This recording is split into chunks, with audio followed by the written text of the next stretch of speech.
This is the Decent Espresso machine. I bought this a few years ago during the pandemic. Let's talk about it. So here's how it looks after a few years. You can kind of see the typical wear. I think the black handles are wearing down a little bit too much, and I think they've fixed that with some resin versions. They have a new scale. I was using this scale, Luna, I think, from Akaya, I think it's called. Great scale, it fits on there perfectly. So this is a photo, like digital photo album I always use. It's pretty much always on, and after 2 years, the battery on this tablet bloated. It kind of like puffed up like a balloon. I just genuinely need to change my jocks. Just letting you know, you're probably going to have to replace the battery, but now they even have battery bypassing kits, so that way that won't happen. But this is just a simple plug-in, you tap it, and I'm always using the DSX skin. That's a really nice skin I like to use because there's 3 presets that I always pretty much use. You can program each one of these. And then it's really nice because you can see the charts with a single button.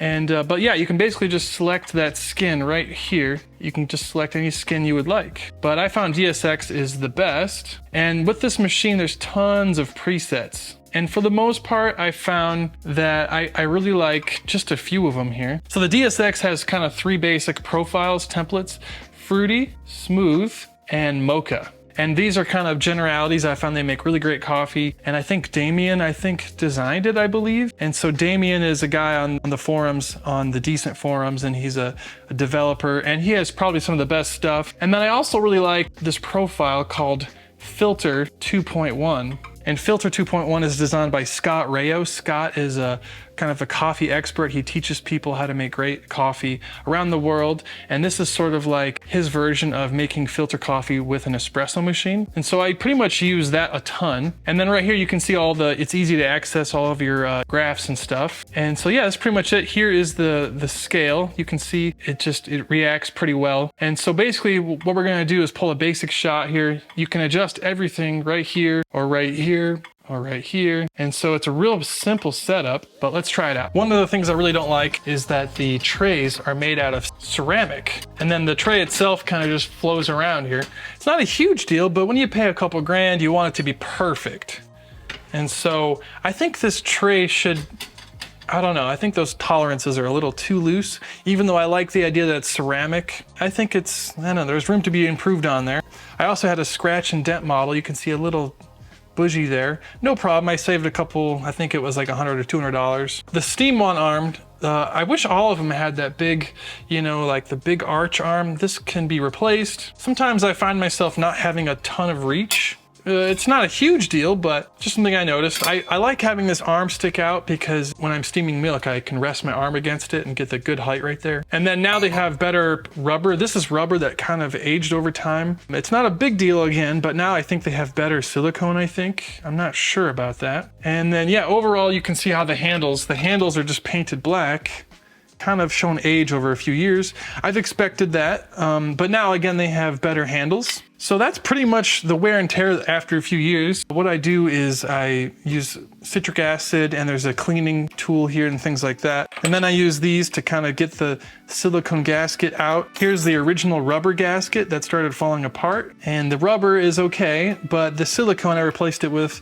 is better. You can buy those on their website. This was kind of like the filter that goes in the water tank. Now they have a better one, so I bought one of those. This is just kind of like a thimble. It works, but I think the new one's better. Here's the niche grinder after a few years. I think there's probably better options now, but this is a nice big burr grinder.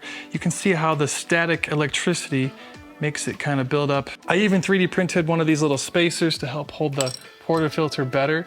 And if you want to see a 3D printing video on coffee parts, such as this tool right here, definitely follow for more. All right, let's pull a shot.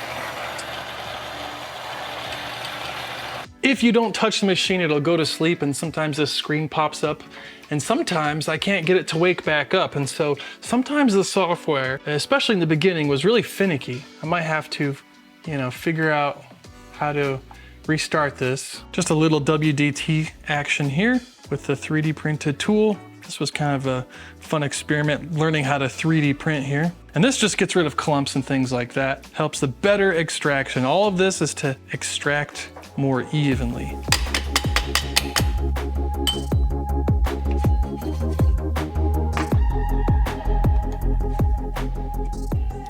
This is the Decent tamper. I recommend this because it's preloaded.